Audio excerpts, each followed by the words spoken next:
my Uncle Sam said you guys were cowards.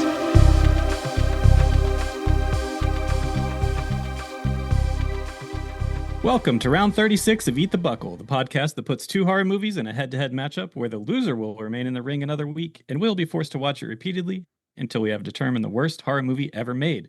This week's matchup is 1996's Uncle Sam versus, for the third time from 2014, The Bunnyman Massacre. I'm Jared, and with me as always are a couple of patriots who will join me as we salute Old Glory.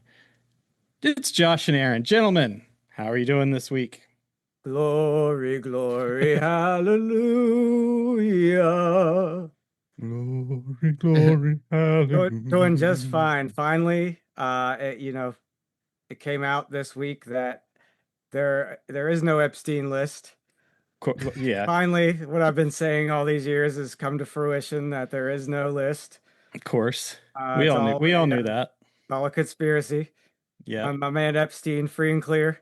Mm-hmm. Posthumously. Mm-hmm. Thank you, DOJ. What's up with I haven't been following this. I knew that, like, the headline, but I saw something about, like, there's like a minute of missing footage from it's like the police, the prison camera or something that was watching his cell, or is that like, that seems weird, right? Yeah. Well, that's been out all along. You need to watch the word salad that came out of the Pam Bondi's mouth yesterday in that cabinet meeting, where for some reason 1999 came up and we weren't talking about Prince. It was just as if somehow someone decided in 1999 that every video or closed circuit television, I should say, camera system shuts down for a minute. Is that can't be true? I don't know.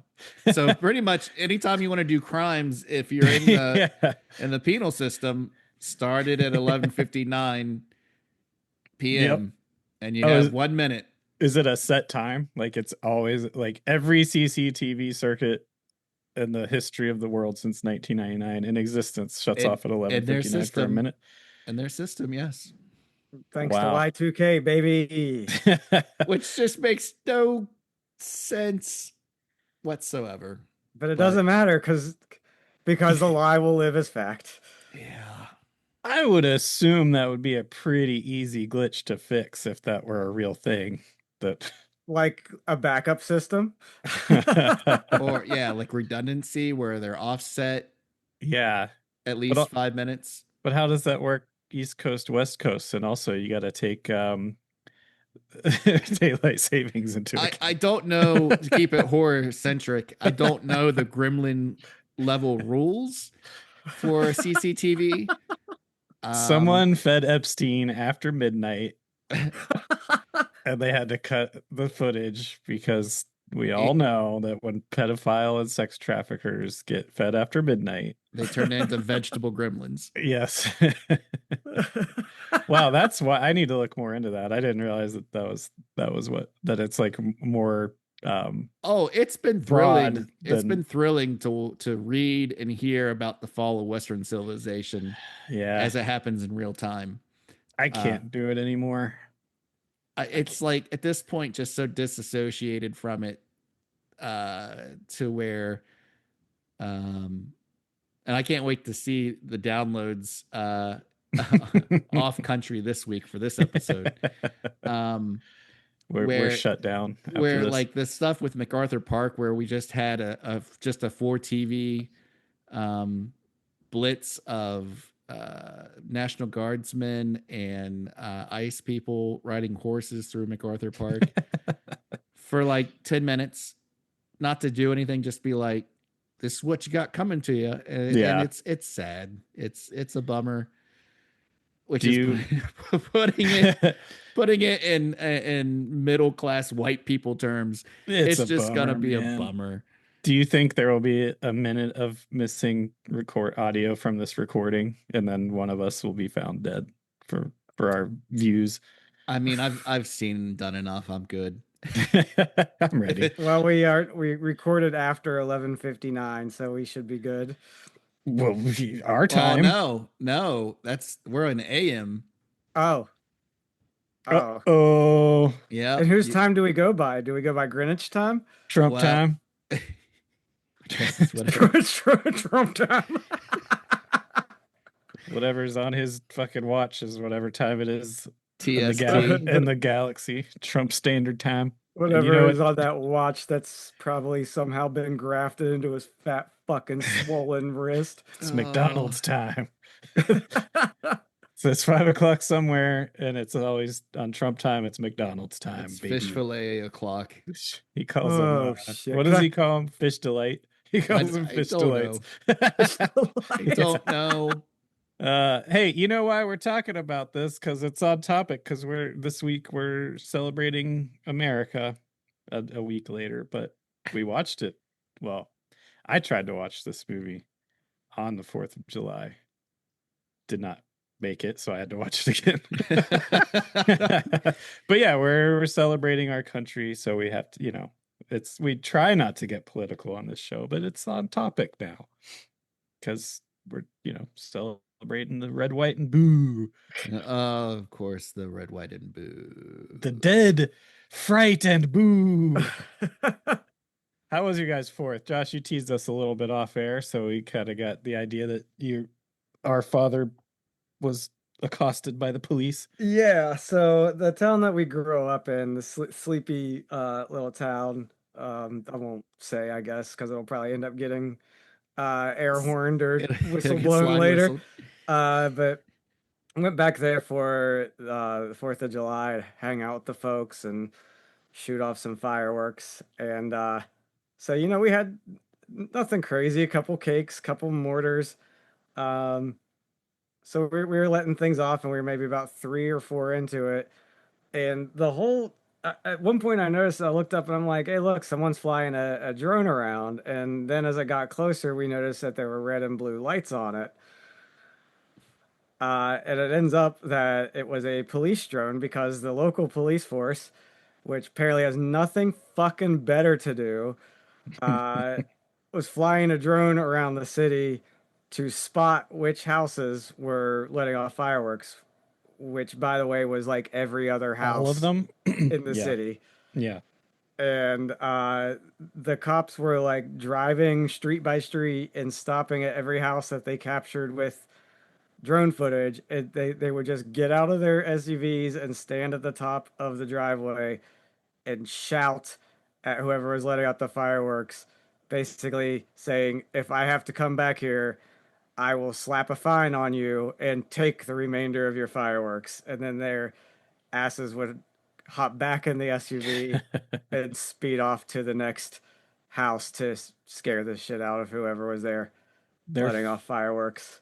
Their fine would have actually been for making them take additional steps, not for the illegal fireworks, but just for them having to walk. And I couldn't help but think, is that the best use of resources in a police drone on the one day a year that you should really just be like, you know what? Why don't we let everybody cut loose and have a little fun? I mean, if someone's going to burn their fucking house down, they're going to burn their fucking house down. Well, I don't understand West Virginia laws because we had just driven down there a few weeks ago, and I saw. I mean, when I was growing up, before I moved away from West Virginia, you couldn't buy any fireworks other than like bottle rockets and Roman candles and shit. But now you can buy like all the big stuff, right? If you're in the city, it's still illegal. Yes, in certain cities. So what constitutes? So you can buy it, but you have to go out of city limits to let it off. Correct. That's insane. Because that was like the first thing I noticed when we came into town. I was like, holy shit, they've got like the real deal fireworks here. We should buy some. And then you guys apparently can't let them off, which is, come on, guys. But you can outside of city limits. Yes. Yes. But what's even funnier is then our mom, who works for this town, says that she's telling us that starting next year, they're passing this new thing or whatever, that fireworks will be perfectly legal to set off 3 times a year, and 4th of July is one of them. So next year, What you are can the set other them off two? in city limits, no worries. But this year, you get a fucking police drone flying around and cops basically going door to door yelling at people and threatening fines and to Are the, take away their good times. are the other 2 days Old Dixie Day and Well, it's January 6th, yeah, uh, January 6th. the true birth of our nation, Yeah. and Christmas, I think, is the other one. Of course. Yes. Uh, I always enjoy the fourth at my place because it's not the fourth, but on the fifth, the guy across the street from us, I think he works evenings. So he never sets fireworks off on the third, fourth, or second. He waits until the tents are trying to close out everything, Mm, and then he buys the biggest mortars that he can, mhm. and then just lets them off in the front yard. So, and his front yard faces my backyard, and I have a small security camera that faces like down our hill, Yeah. and you get a little bit of his like where he parks his cars, and we were watching movies, and then like at 9:20, the sun came out, and then and then started strobing and flashing off and on, and then the retort started happening, and it sounded and looked, for all intents and purposes, that someone had set off an IED right across the street, because they weren't going up in the air. They basically would get to just above his house level and then explode. So my wife and I, we went upstairs and caught the tail end, and they were just blowing up 40, 50 feet in the sky. And when I went back and looked the next day on the security camera, it just looks like explosions on the street. I mean, and like you could hear and see like the sparkles like hitting like the flares hitting the house and Yeah. hitting everyone's house, because they were like the big mortar and cake stuff, but for whatever reason, I think he was just lighting it and not putting it in a tube. He was just like lighting it right on the street, so they would just explode. And it went on for like 5 minutes. Damn. So he always he makes sure he's very frugal, goes the next day, but gets the best that he can for the amount of money that he decides to spend that year. But every year your house gets a little damaged. Is that not in city limits? Oh, it is. But yeah, you should like- narc on them Yeah, no, I'm not doing that. the real American way. We went to Cliff House here in Maine, and they had like a big professional fireworks display that went awry, and one of the fireworks like shot completely backwards and sideways. We were watching it from the balcony of our room, and it looked, I mean, distance hard to tell, but it looked like it was maybe about 10 yards, like a huge fucking explosion, like 10 Yeah. yards from where all the spectators were. Oh, Jesus. People were like freaking out, and it started a fire. But they didn't stop the show. The I don't know if they weren't aware that it had happened, because it looked like, for all, they should have stopped the show Yeah. and maybe checked to see if anyone was dead or hurt.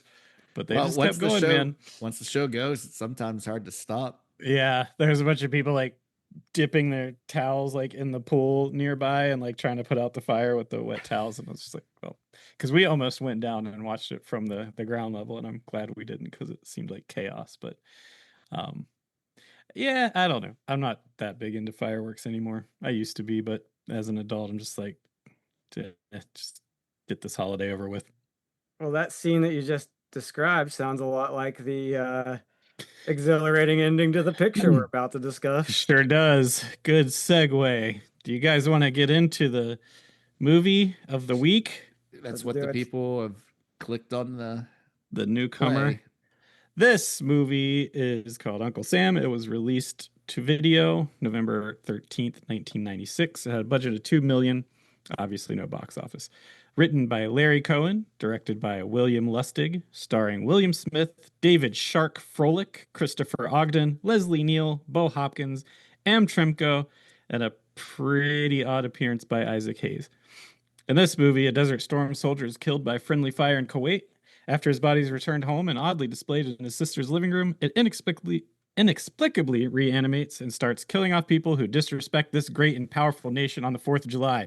Gentlemen, off the top rope, what do you think of Uncle Sam? I'd like to first point out that the opening credits, as they're rolling through name after name of people you've never heard of and will never hear of again, they just throw in like, oh, Robert Forster. What? Yeah, Robert Forster's in that. He is? He Yeah, plays you the watched senator. it. He's the senator. No. Yeah. Yeah, he's he just like, oh yeah, by the way, guys, and then again, and then at the very end they tack on like, and Isaac Hayes, making you think that Isaac Hayes is just like in one scene, and then it winds up being an Isaac Hayes fucking movie. Yeah. He has more screen time than any other actor in the film. Why? Why did he give him so much screen time, or why is Robert Forster in it? Both. Okay, let's address this one at a time. Don't forget Timothy Bottoms is in it for just practically 2 minutes. Who's that? The star of Last Picture Show. Oh, see, I've never seen that movie. Oh shit, never mind. I don't watch quality movies. And William Smith from Invasion of the Bee Girls. He's the first face you see. Wait, who? The guy from Invasion of the Bee Girls. The meat face guy? William Smith, yeah. Meat face? Is he the guy that talks like this?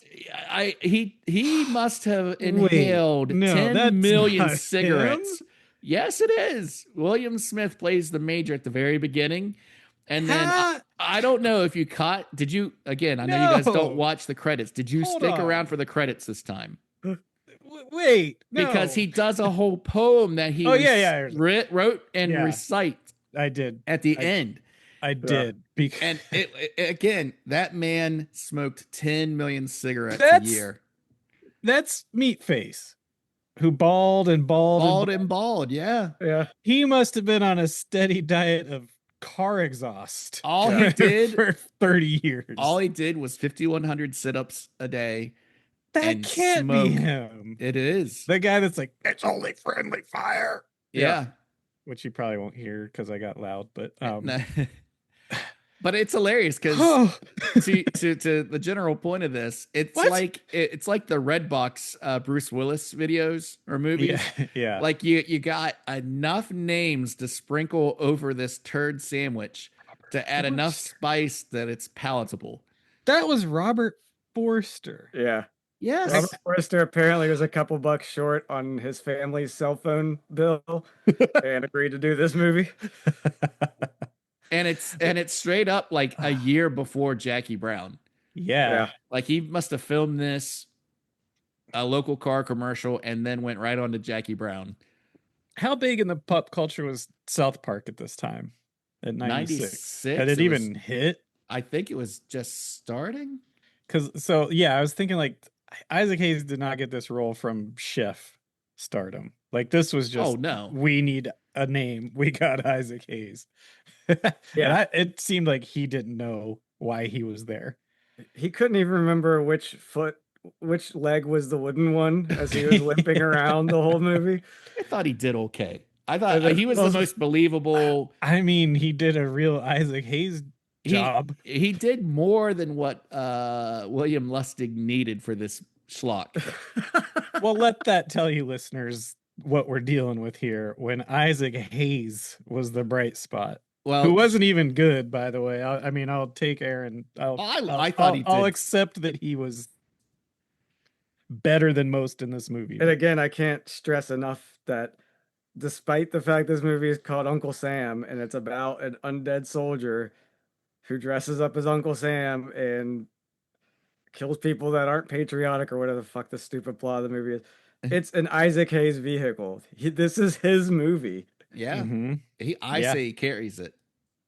Well, the little boy that looks like Ellen DeGeneres does definitely not carry it. And what's her name from Carrie was in it too for a second. Sissy Spacek? No, let me look here. PJ Souls. I'll be damned. There's Robert Forster right there. PJ And it- Souls as Madge Cronin. Yeah, because she was in Carrie, right? Or she's Carrie in Yeah. Halloween. Yeah. Yeah. Oh Hold on. boy. What do you think of the little kid, Josh? What do you think of Jody? I think I Kids just Corner with Josh. It's been a while since we've had it's been a hot minute since a we've rotten had kid in one of been these able to really movies. sink my teeth into some bad childhood actors. But yeah, I didn't care much for him. As I said earlier, he reminded me of a young Ellen DeGeneres.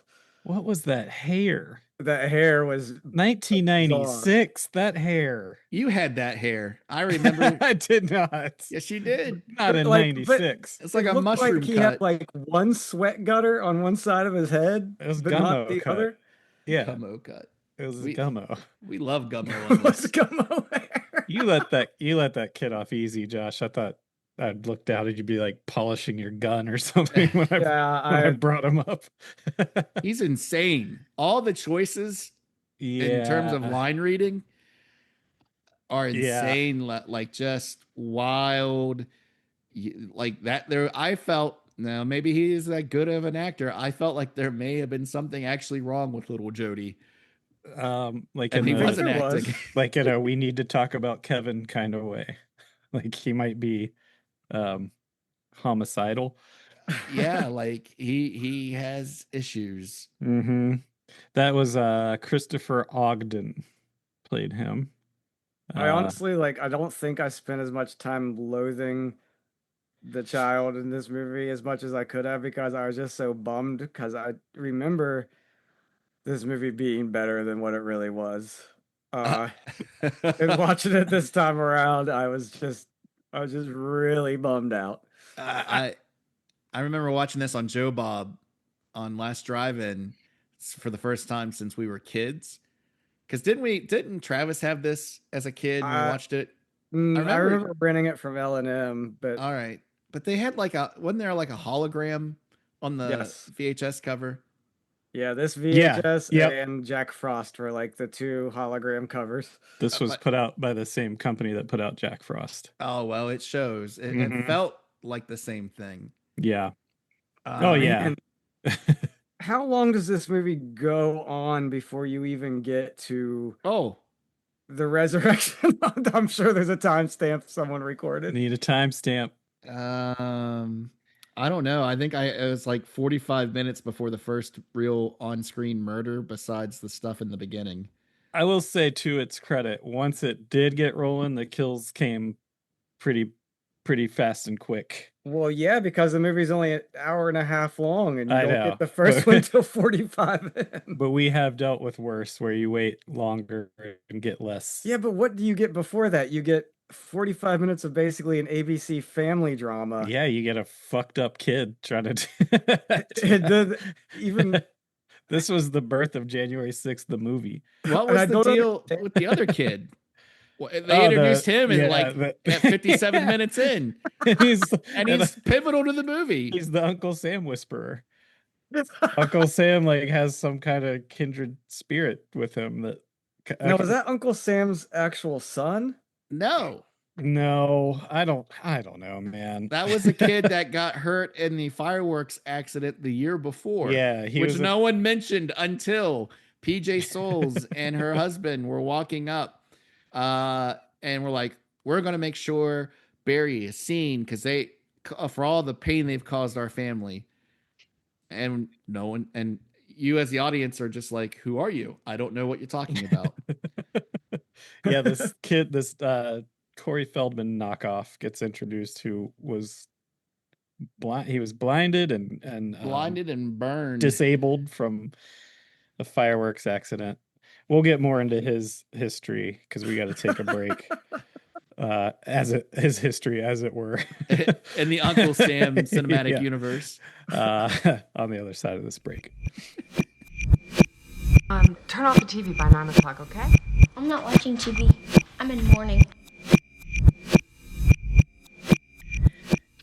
So, I guess to dig down into it, Uncle Sam, as mentioned, there's a soldier named Sam. He gets killed in friendly fire, and then his body's shipped back to his sister's house, where they just put the coffin in her living room for a few days Eh, for some reason. Reasons. And then also for no reason, he comes back to life and starts killing people. But at some point, there's introduces this little child in a wheelchair and a mullet, and Uncle Sam can like talk. He can see Uncle Sam.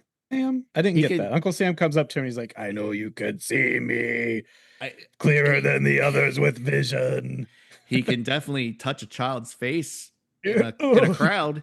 Oh boy, can he! Poor- There's the Epstein minute that's gonna be off our show, because that was a creepy touch, my friends. I didn't like looking at it. Very Yeah. lingering. It very much like cradling the whole burned side of his face, like we're not so different, you and me.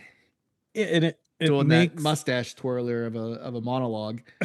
and it makes you think that he's somehow going to utilize this child to help him, whatever, kill people or whatever his plot, whatever he had in mind. But then almost immediately, then 2 scenes later, the kid's like, "Yeah, I'm not, I'm not going with him. I'm a good guy," kind of thing. And so, like, what was the point of all that anyway? Because the kids loved America and the military so much in their hearts that they were innocent from his Mm. judgment. Do you think 'Cause- was this a pro-military movie? I'm not sure what Larry Cohen was going for the entire time, because some of it is very subversive, Yeah. and then other times it gets to be very much pro. It's kind of like Maniac Cop. Like, is Mm. it pro cop or is it anti cop? Yeah. Uncle Sam himself was kind of confusing because like, were you supposed to be rooting for him? Because the way the family talks about him is he was a piece of shit who treated them horribly. He was Yeah. abusive. They lay the groundwork enough to be like the people that were in his battalion murdered him because they were sick of him. Yeah. It's only friendly fire. But then he comes back and he's killing all these people that are like dirt bags. And you're like, oh, okay, so it's a dirt bag killing dirt bags, I guess. I mean, some to the extent that some of them were just like, disrespecting the flag. Well, that's true. I guess yeah. But it didn't really give you a lot. What did Robert Forster do that got He- him punished so badly? He was a senator. That was it. That was it. And then he had like somehow 30 off the record hires, something that his Dan, his assistant, was talking to him about, because everybody booed and like spit at his face as he walked through Yeah. the crowd. So there was it was the 90s, so there was some political scandal going on at the time every week. So yeah, I think it was just more of the look at this senator don't know nothing from nobody about the general public, man, just do what he want type thing. That was This would have really- been like tail end of Clinton, right? this was the start of the Lewinsky stuff. So like November 96.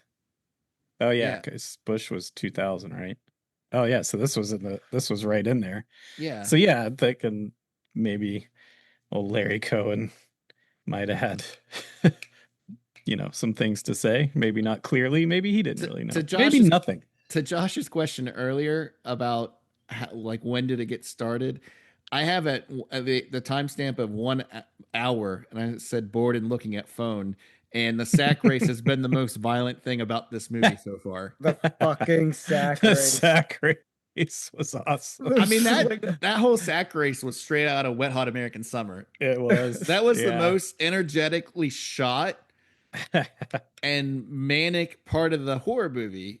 Was Yeah. not like someone getting murdered or Robert Forster getting lit on fire by fireworks. It was that one butt cut kid just elbowing everybody as if the sack race was the greatest thing to win that 4th of July weekend. And that's the music during it as well was like, Mhm. you're correct, straight out of like Wet Hot American Summer, just like some terrible fucking canned rock song. I have tried to watch this movie, and I know this was one that popped up in the old basement of our youth Hmm. quite a bit, and I don't think I've ever made it through until last night. I don't think I've It's seen this movie in one boring. sitting. It's fucking boring. We tried, like I said, we tried to watch it on 4th of July. I passed out, not completely sober, just bored out of my mind. I passed out like 15 minutes into it. Woke up during the credits with that very unsettling poem being read that Aaron mentioned and didn't know what the fuck was going on. But yeah, it just made me realize as I watched the whole thing, like I've never seen this in one sitting before, and I probably never will again. This thing I sucks. know, it's bad. It's fucking bad. Yeah. Another thing that takes you out of it is everyone looks the same. So Yeah. I Yeah. remember when this was on Joe Bob, we had obviously been imbibing, and Mhm. I looked at my wife at one time and I was like, I understand it's Friday night after midnight, but what the hell is going on? Are there two women? Or do The they have two two- houses? And they They weren't s- sisters, they were Sister-in-laws. sister-in-laws. They Yes. should not have looked so similar. They looked similar. Then there's The other two- people later on that look exact like there's the lawyer boyfriend Yeah, and, the boyfriend and the and cop another guy. looked Yeah. the Oh, same. the cop. We forgot to mention Uncle Sam is also a cuck husband. Yeah, he is. He's getting cucked by the cop. Well, to be fair, he's been dead for 5 years. Well, no, because his wife, the introductory scene is her making out with the cop, and then she returns to her house to find out that he's dead. No, That's what- she just find out they found his body. Yeah. Finally. Oh, Like okay. he'd been presumed dead for 3 years or whatever. Never mind. I 'Cause, was really yeah. hoping that he was getting cucked. Well, later I mean, once on. he's back in the coffins in her fucking living room, she's getting cucked because he's right there. Well, that's the sister, and that was the other thing too. He went I into couldn't his tell them apart. his sister's house, not his wife's house. Why wouldn't they just take? Because when the sergeant comes and delivers the dog tags, just not even in an envelope or Yeah, anything, Yeah, just straight out of maybe he his took pocket. maybe he took a toothbrush and like got some of the gore off of him. It was like Christopher Walken in Pulp Fiction. He Yeah. just put him up his ass. Yeah, just hands it to her like a set of keys or loose change or something, and then he gives her the option of like he can be buried at Arlington. Arlington Cemetery, and she chooses not to do that, and then the rest of the movie's like he's a bad guy. I don't like why wouldn't she just have been like, yeah, do that? I don't want to fucking deal with him. Because Right. there's one line of dialogue where she says to her doppelganger, "We have to do this because you know what people will say," which is how you should live your entire life, based on rumors of a small town going around like, "Oh, can you believe that girl that looks like the other woman decided not to have her husband buried here next to his mom and dad like he wished. Instead, they just dumped him in Arlington." No one would give a shit. No, they'd Yeah. be like, yeah, he's buried with honors because he's a goddamn soldier. Why would Also, those two sisters who looked like each other and also both looked like Dee Wallace. Yeah, oh yeah, she must not have been available. They could, yeah, but which is weird because Yep. this seems politically aligned with her, so she should have jumped at the chance. Yeah, to she do was it. too busy preparing to film Red Christmas. Yeah. Um, Hey, you guys, I gotta run and grab something real quick. Carry on without me for like a minute. All okay, right. okay. Sorry. Well, Josh, this is completely unscripted.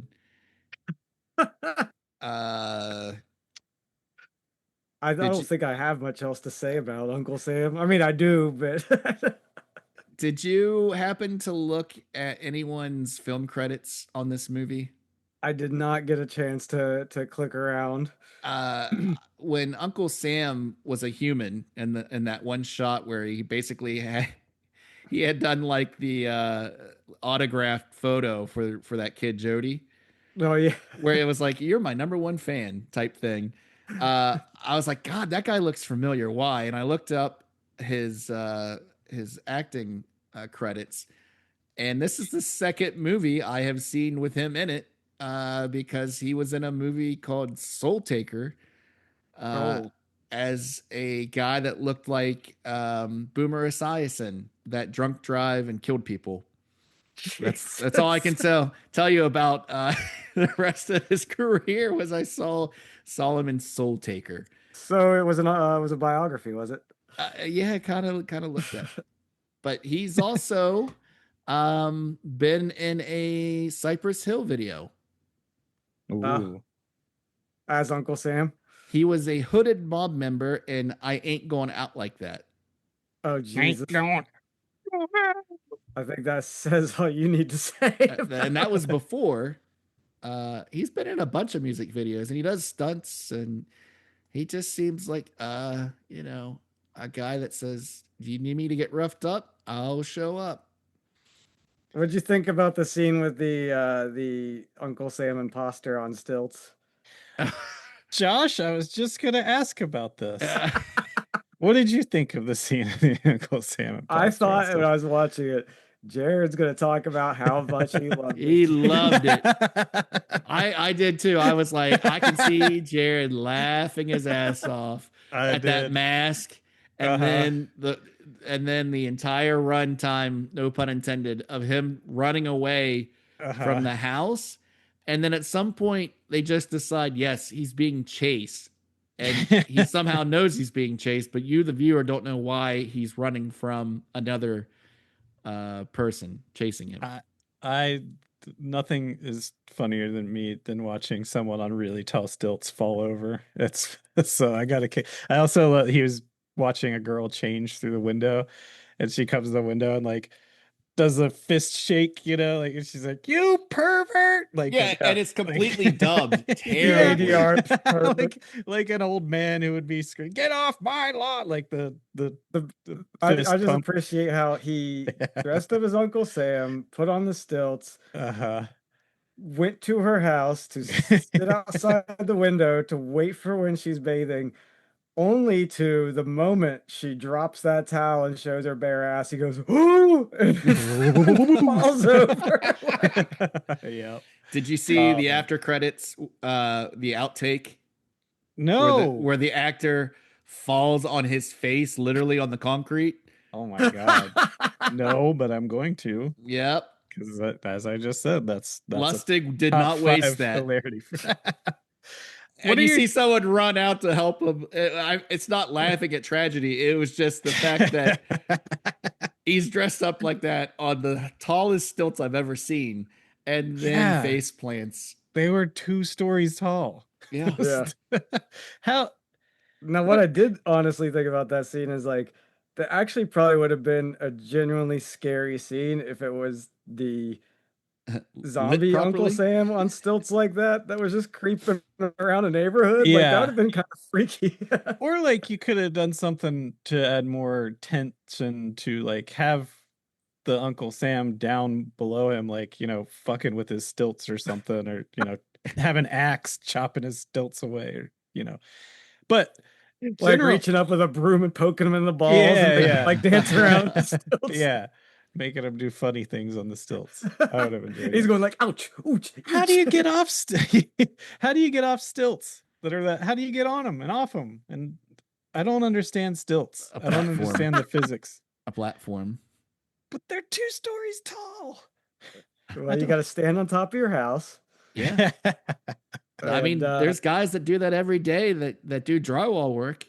I've never understood stilts, but I like them. Well, there's something for your middle-aged quest. Learn to walk in stilts. I would have liked to have seen a stilt fight between Isaac Hayes and Uncle Sam. Stilt fight would be great. Both of them on stilts, just slugging it out. Just call this movie Uncle Stilts. Now that you talked to Isaac Hayes back up, I have to bring up the fact that that's not the way cannonballs work. Cannonballs do not explode on contact, to the best of my knowledge of munitions. Nor do they actually not go through, although it is a supernatural being that it hits. So it's not going to knock you back. It's going to be like in Glory, where it just drives a giant hole through the middle of your body. Yeah, crater you. And keeps going. Did you notice the stunt wires when Uncle Sam gets hit with the cannon and flies back through the house? No, Oh, that was just a yeah. random line.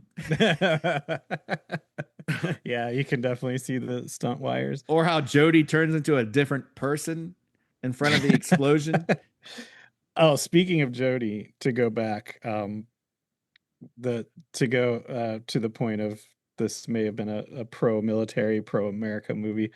The scene, which for some reason there's school on July 3rd, because there's a scene with the teacher talking to the classroom. Oh yeah. And Jody lays into that teacher for being a draft dodger. Yeah.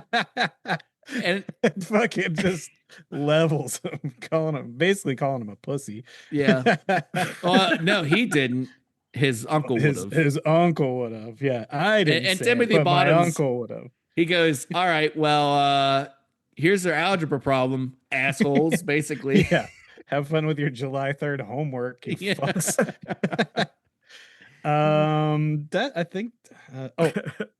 My last note is about the variant, so I'll let you guys go through yours. All right. I enjoyed, I think back on this movie and I'll think of that deli sign that they must have bought and used the shit out of for set dressing. Deli sign? What's Good. it? I don't The remember blinking deli. deli sign.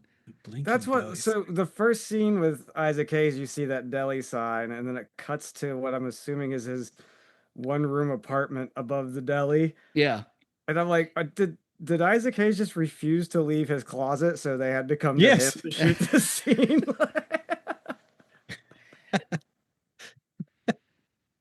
That was a It's really like- weird. That was a Standing weird in one introduction spot, the camera's real tight on him, and he's just sweating and talking in a for like void, 5 in minutes. a And- dark void. And I'm pretty sure they showed a photo from World War II, but yet they talked about him being in Korea Hmm. where he lost Yeah. his leg. Yeah, that doesn't add up. Because I mean, we'd already switched to jets mostly. I just was like, okay. And then if you were infantry, why are you standing in front of, like, I think it was a P-40 or a P-51? Like, why are you? Oh yeah. Don't question it. Just that, I doubt there was much research put into this. I will tell you Yeah. also, Uncle Sam could cut a hell of a wrestling promo. Like I was listening to it and I could almost close my eyes and be like, Barry, cream rises to the top. Yeah, no one gets us but you and me. Lady America. How dare you disrespect the flag? Oh, that flag. Oh, speaking of disrespecting the flag, These colors don't run, brother. Isaac Hayes and Jody just toss that flag over to the left when they have to go look to see if the body is Yeah. still in that case of the That was casket.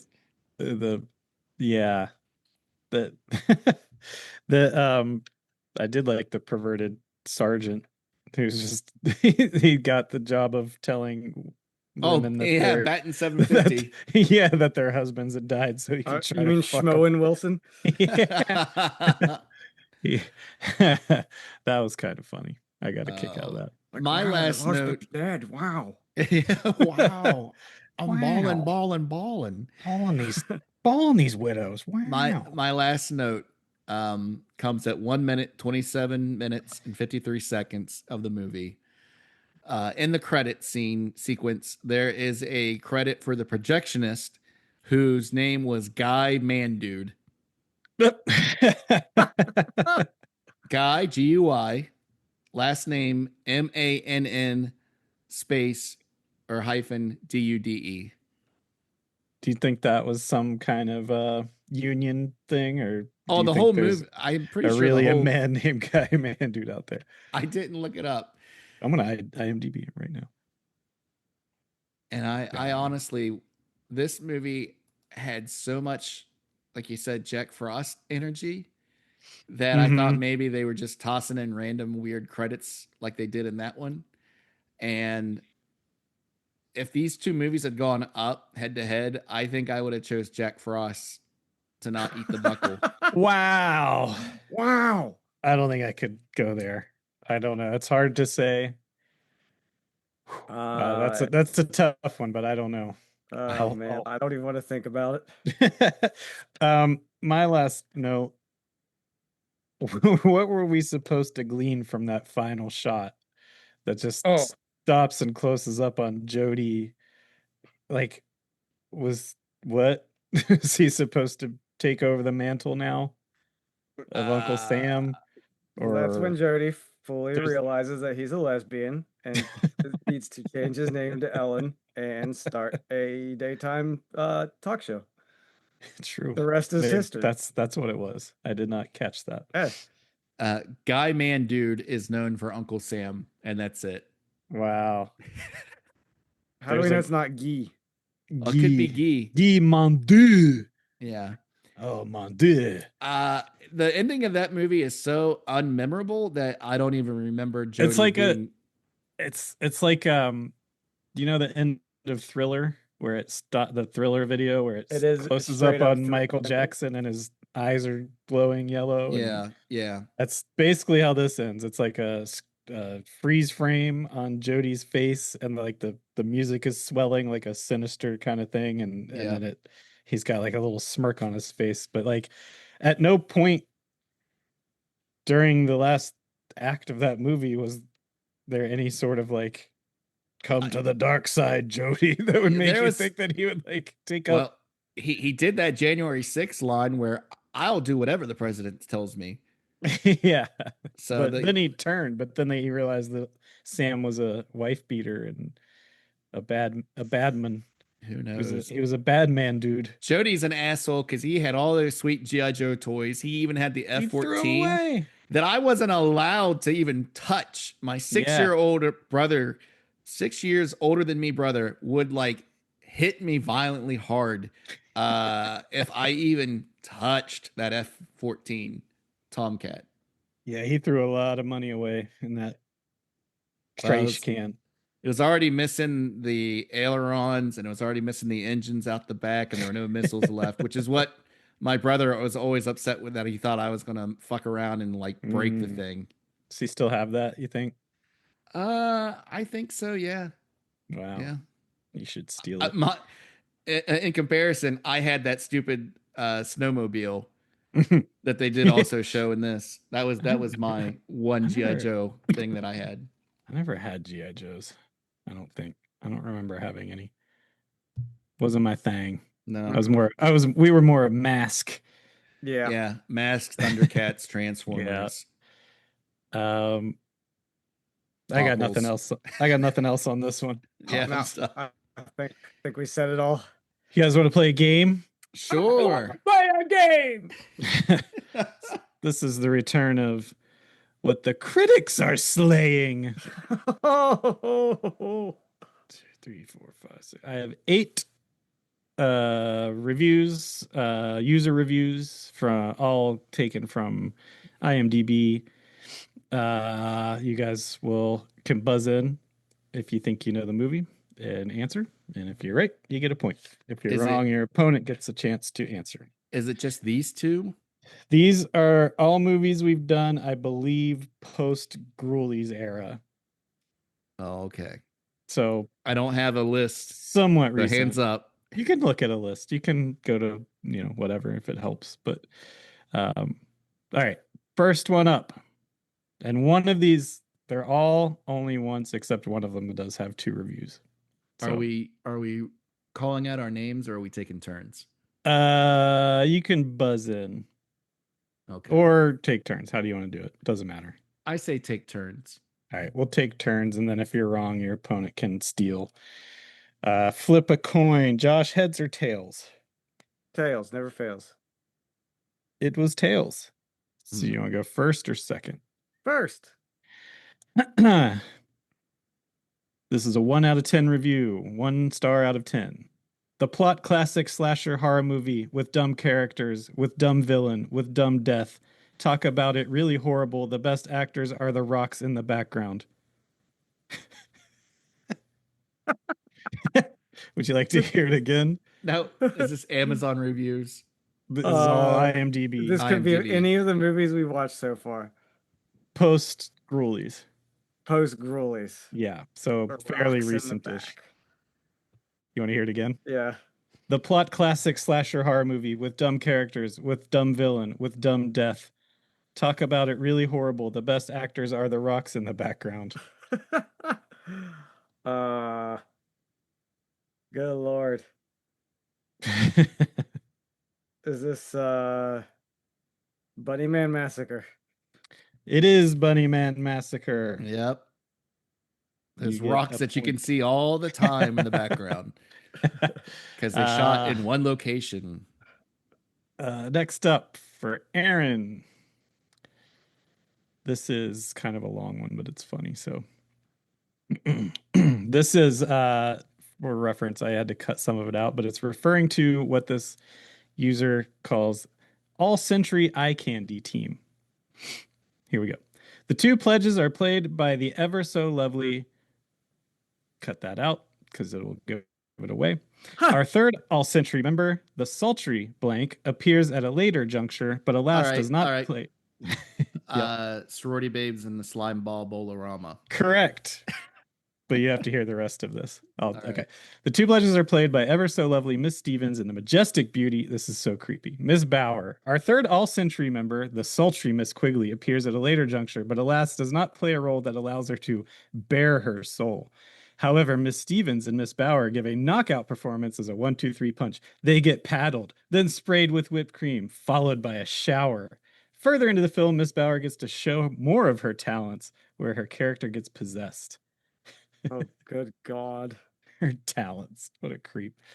Jesus. Then he goes on to say, oh, sadly, only 2/3 of the All Century team deliver the goodies, but that's a winning percentage. The goodies.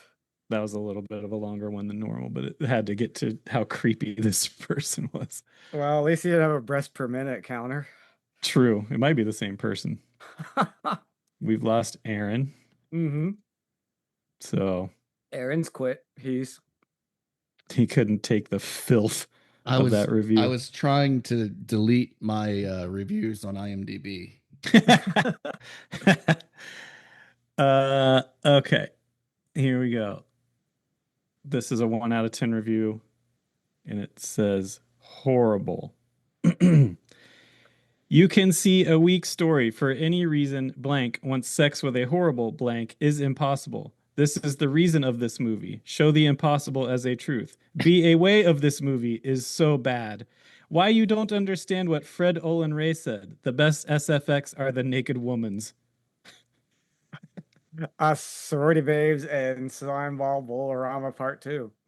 That is incorrect. Oh, no. This one's kind of a curveball, but I just couldn't stop laughing at the best SFX are the naked womans. Naked woman. Best SFX. You can see a weak story for any reason blank once sex with a horrible blank is impossible. This is the reason of this movie. Show the impossible as a truth. Be away of this movie. Invasion of the Bee Girls? Incorrect. Leprechaun 5. What? Did we watch Leprechaun 5? Did we watch it? We did watch Oh, that. we did. In the Yeah. hood, baby. Ooh, All okay. right. Who's up? That's I am. yeah. All right. 1/2 out of 10. I gotta admit, it was tough giving this one a low score simply for the base reason that viewers are treated to an absolute cavalcade of bodacious babes in the skimpiest of lingerie. And every single one of them has her own topless scene to boot. This is Sorority House Massacre 2, Correct. the Jim Wynorski classic. Well done. Gives you 2 to Is 1. that Jim Wynorski? Yeah, Oh, Mr. wait, Sequel. Where Okay, let's see. I never watched the first movie. I just go ahead and make the best movie I can. All right. So Paraphrasing this that. is okay, here we go. Who's up? Josh? Yeah. 1 out of 10. Warning, some spoilers for those who wish to see this garbage. The worst film ever. I've seen many films in all my days, but this was particularly horrible. It was unprofessionally done. It had no glamour in any of the scenes. It seems like no one wants to care whatever they making a movie or just reading their lines. I hope this never will be remade. None trying to copy.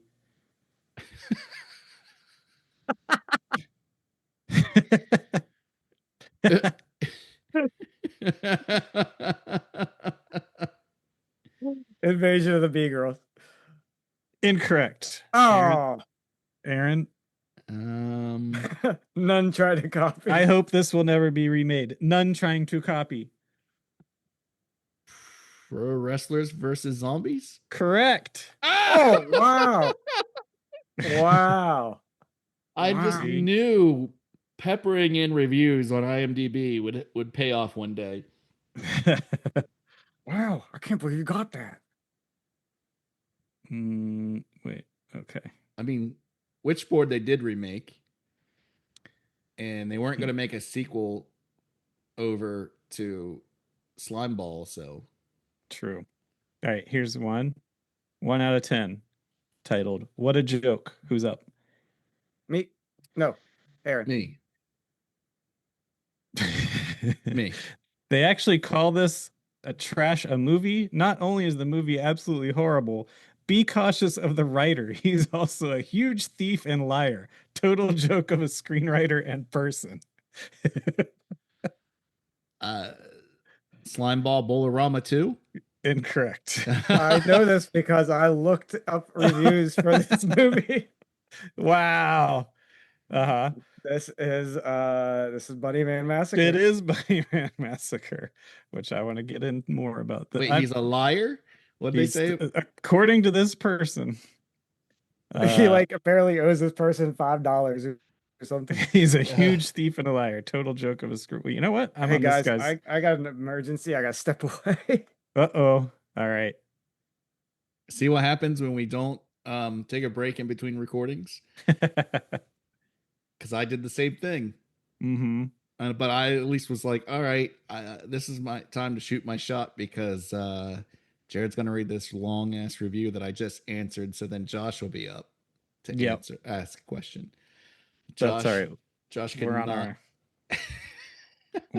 we're on the last one anyway. Josh could not time it appropriately. Josh is having intestinal distress, I think. Maybe. I was hoping it'd be small intestinal distress. Maybe it's It's what happened for me. For that peek behind the mirror, or the curtain, I should say. Should we stop and No, we can talk Wait till he comes about. back. Let me. What was I going to say? I did have something I wanted to bring up. pro wrestlers? Yeah, Zombies. yeah, I do kind of miss that we didn't get to watch that again this week. You missed that you didn't get to watch. I mean, you could have watched it.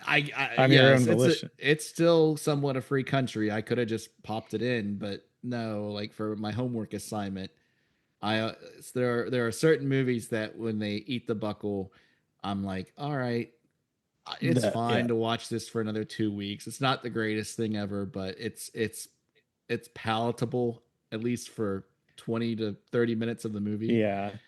But man, this third week of Bunnyman Massacre, I'll just go ahead and get off my chest. We might as well just start talking about it because I think Josh probably won't have a ton to say about it. No, is the fact that I loathe this movie. I don't know why you even bother breaking it up over multiple days. You just because I have to. Just get in there and pull that I Band-Aid off. And it's I- just so long and nothing happens. I can't do it in one sitting. I couldn't do it in 2 sittings last time. Took me 3 like 25-minute sessions to get through it, which actually doesn't add up to how long the runtime is. Yeah, I was gonna say, because this is also one of the longest movies that we've watched and reviewed. I'm curious as to what is because it's up there. I wonder what the longest one we've watched is. I'm pretty sure B Girls is 90 minutes or less. Ghoulies 4 was for sure 90 minutes or less. I feel like there was one that was pushing 2 hours, but wasn't was it Vampire Happening? Vampire Happening, like pushing 2 hours, like an hour 55 or something. Maybe Rare Oh Exploits. my goodness, I'm sorry. That's all right. Well, that's all the time we have for today. we started talking a little bit about the movie, but because we didn't figure you'd have a ton to say about it. But No, you're right. well, we got one more entry in the I think I got them all. I don't remember whose turn it is though. I think maybe I mine. believe it was mine. Okay. Okay. This one is, and I'm just going to read you the title. It's a 6 out of 10. The Cabin in the Woods of Its Day. Who's going to guess it? What the? That's it, huh? The title is The Cabin in the Woods of Its Day. Huh. The cabin in the woods of its day. Mhm. Now you said one did duplicate itself. We've already done Bunny Man twice. Oh, So this that's is how a fresh one. That's how much attention I've been paying. Huh. Cabin in the Woods of Its Day. Now think about how much shit you gave me about a certain thing. Oh. And a gentleman and a scholar went to IMDb. I don't even remember what we were giving you shit about. Well, think of a movie that Cabin in the Woods ripped off. Oh. Waxwork. Ding, ding, ding. Retribution for me. Someone. Just because we post for content for our content. Oh, Make guys, it I'm sorry I correct. ruined the game. That's all right. No, it was just a There's- thrilling cliffhanger. Apparently talking about Uncle Sam makes my insides irritated. That's a 3-3 tie. There's no tiebreaker. So we're Congratulations. all winners this week. we're all winners. And now to juxtapose that, we are all losers because we have to talk about and we're under a minute. So let's just get on. Who loses this week? I'm Nah, kind of well, sad yeah. you chose this week to come back with what the critics are slaying, because I was going to read 3 different reviews from IMDb about please. this movie. Please Well, do. we Was will. one of them calling him a thief and a liar?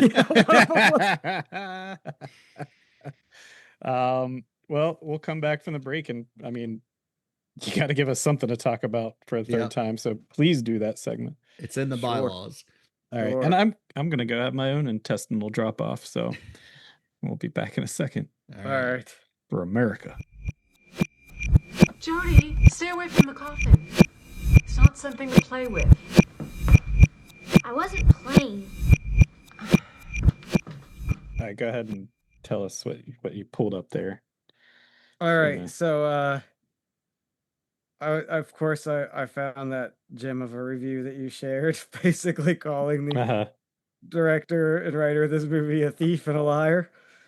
But along with that, I want to share a review on here. 8 out of 10 stars.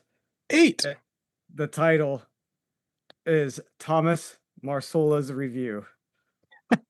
So this gentleman, Shout out A Thomas. little on the nose. Gentlemen, want you to know that it's Thomas Marsola's review. The Thomas Marcellus. And it's review. definitely not the director. No, It's a man named Thomas Marcellus giving Well, this 8 out if of you 10. Google Thomas Marsola, you get a LinkedIn page for a sales associate at Walmart Mhm. who is also the author of Syndicate X, What's uh, that? which is apparently a series of novels about superheroes. Oh, Oh, okay.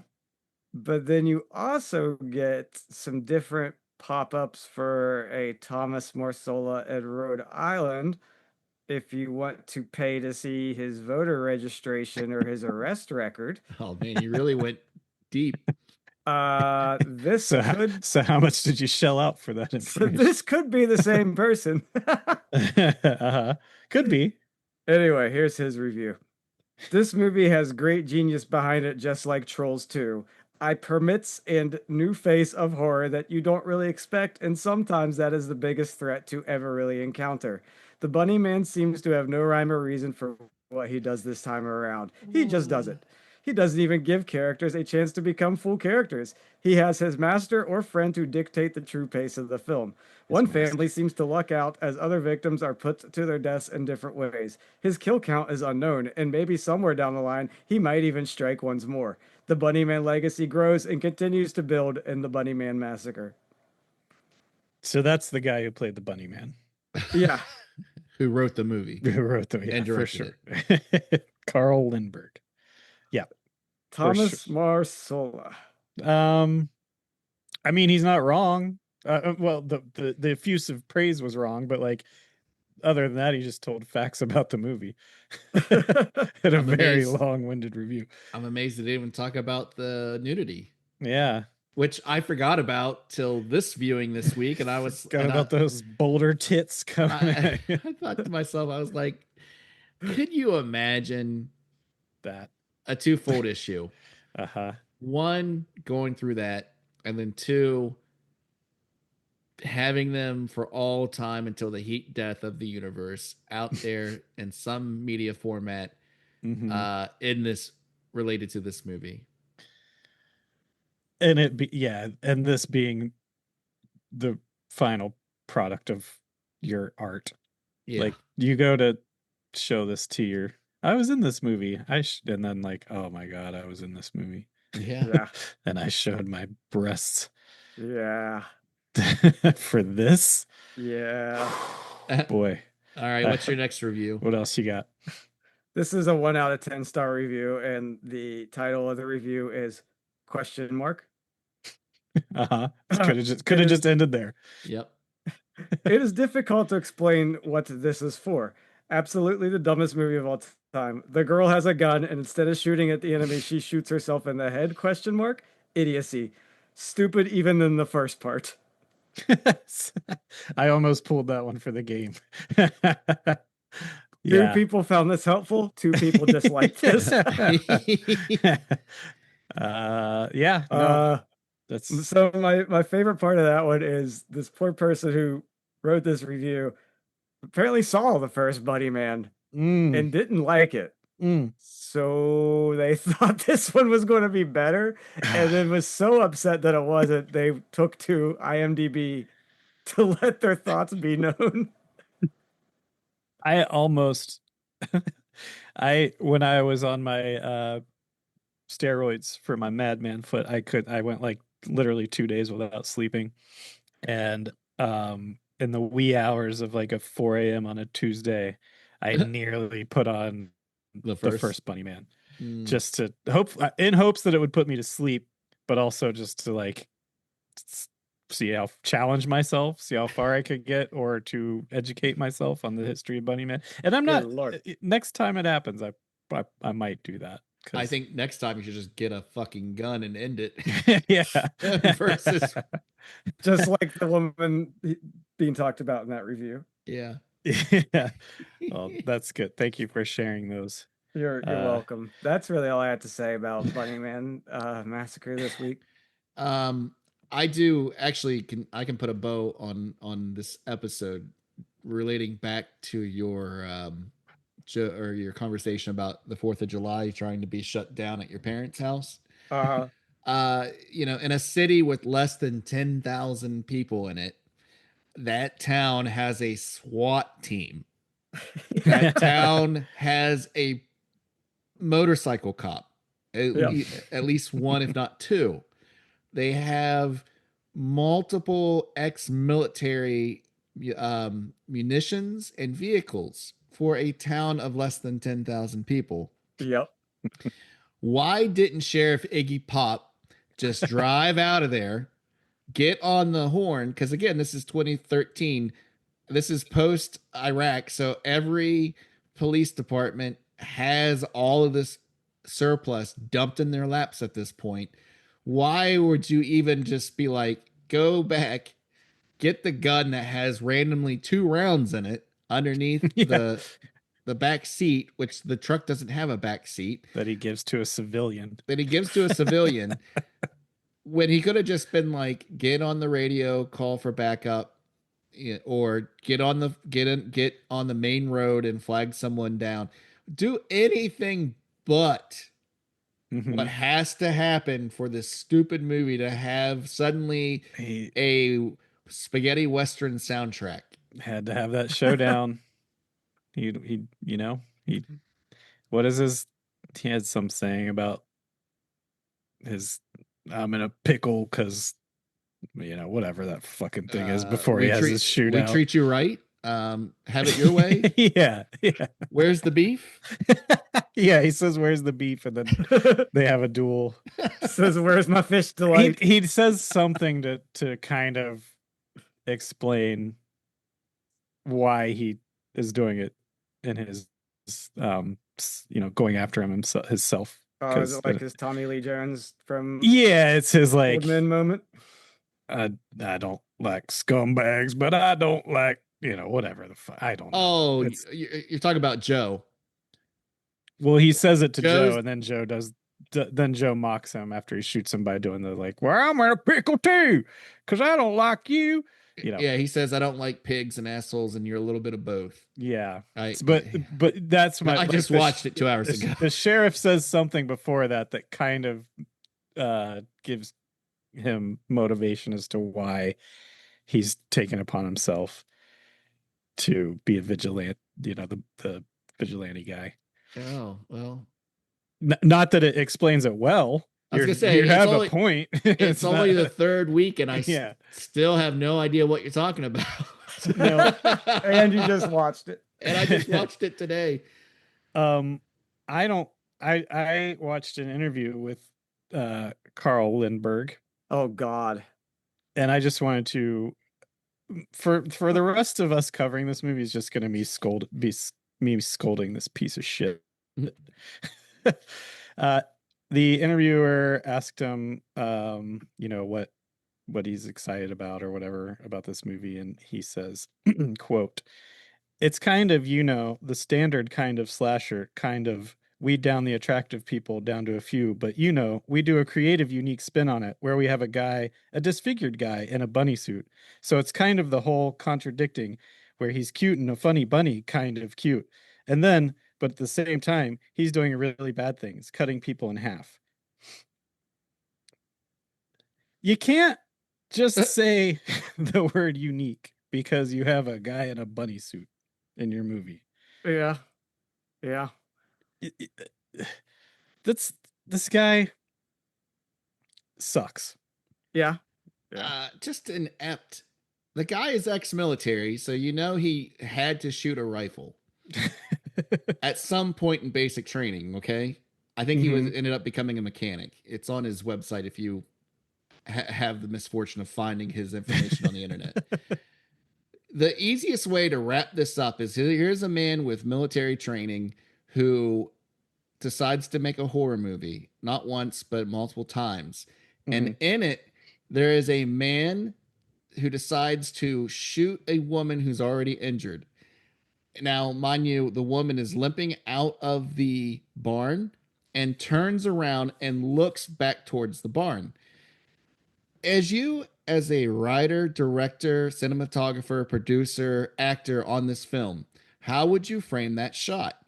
would you go ahead and use like a GoldenEye, kind of like down the scope special effect? Mhm. Sure, that's a trope. Would you have like the corners blurred of the thing? Sure, you could, but that would be extra steps in After Effects, and who has time to figure that out? Yeah. Would you shoot it to begin with, where the woman you are shooting, pointing the gun at, faces the camera, or do you use the same shot that establishes that she's escaped? No, you wouldn't have it as if she's looking directly into the camera. You have it, the shot that you already have, you just go ahead and reuse that and hope that no one notices. I wanted to bitch about that for 3 weeks. That the woman is looking back at Joe getting ready to shoot her. Like Mhm. when they look down scope in the camera and you, the viewer, are Joe, you should be looking right into the whites of her eyes and then like pointing the gun down and shooting her. Not the same shot. Just like the whole end of this movie today, it finally dawned on me, is just all the establishing shots replayed. Yeah. So yeah. like Yeah. the school bus shot, the Mhm. farm shot, rock shot, interior barn shot, the haberdashery. the Murphy Good Hotel, old haberdashery. Mhm. all that stuff that the Furman wooden nickel ranch locales were all reshot and just showed you in sequence as if you don't have two brain cells to rub together and go, oh yes, I remember that. It just happened an hour and 20 minutes ago. That just happened 50 minutes ago. It just to pad the runtime. Yeah. I while watching this quote unquote for the listeners, I beat Claire Obscure on Xbox. Really paid attention to this movie, huh? I mean, I basically rewrote the script for it last week, so it's pretty well imprinted in my brain. Yeah. And just to really drill down on what a fucking idiot this guy is, my final quote and last I'll say of it this time. So from the same interview, the interviewer asks him about his influences. And at first I was like, okay, at least he did that. But then, so what are your influences? He says, definitely Texas Chainsaw. And, we have a dinner table scene where people are eating people, but let's do a different spin. Okay, now we have a guy in a bunny costume eating. So this is the same thing you've seen before, but a different way. And I wanted to change things up and be unique with it. Again, he's doubling down on like, this is unique because it's a guy in a bunny suit doing.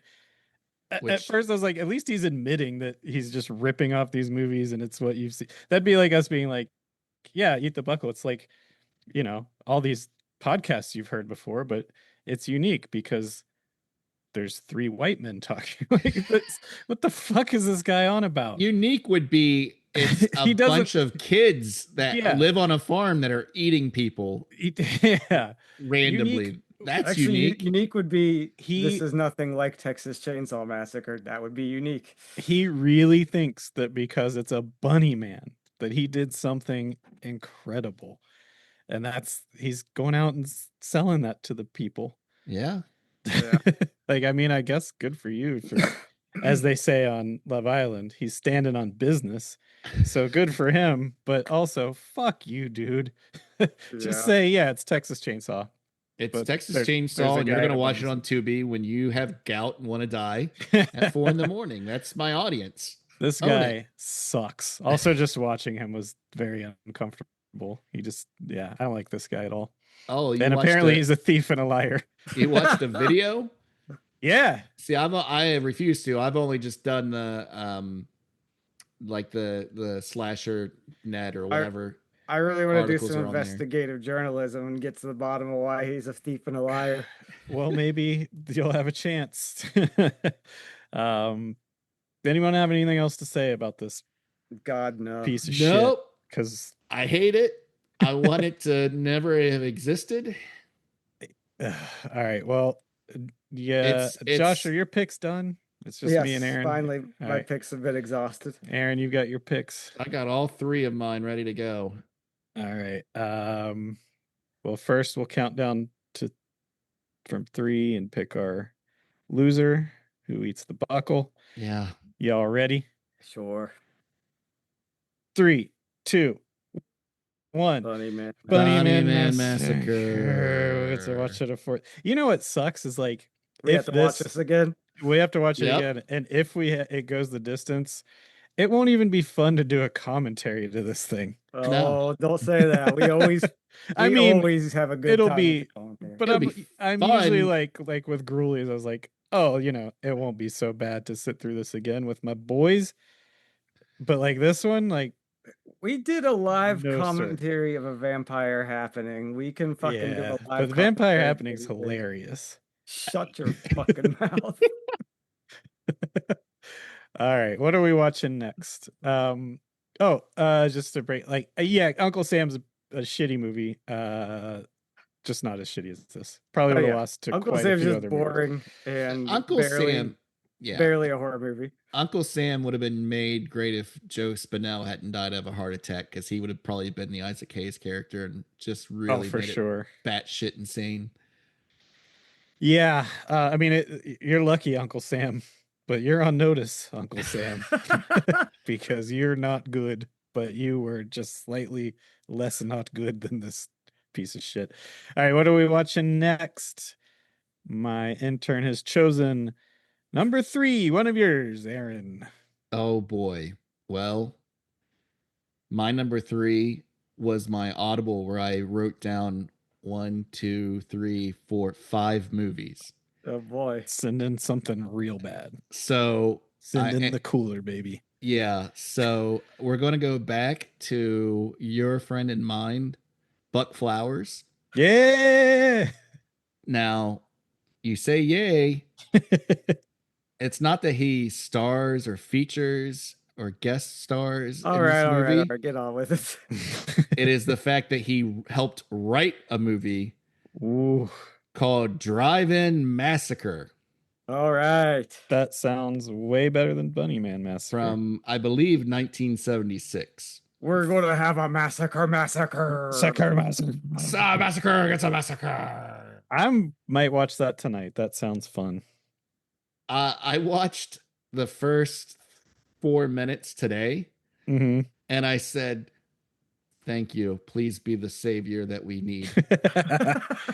Is he in it or just wrote it? He helped write it based on a story from somebody else, and he helped write it with 2 other people, and he is in it, I think, uncredited Oh, well, as like man in warehouse or something like that.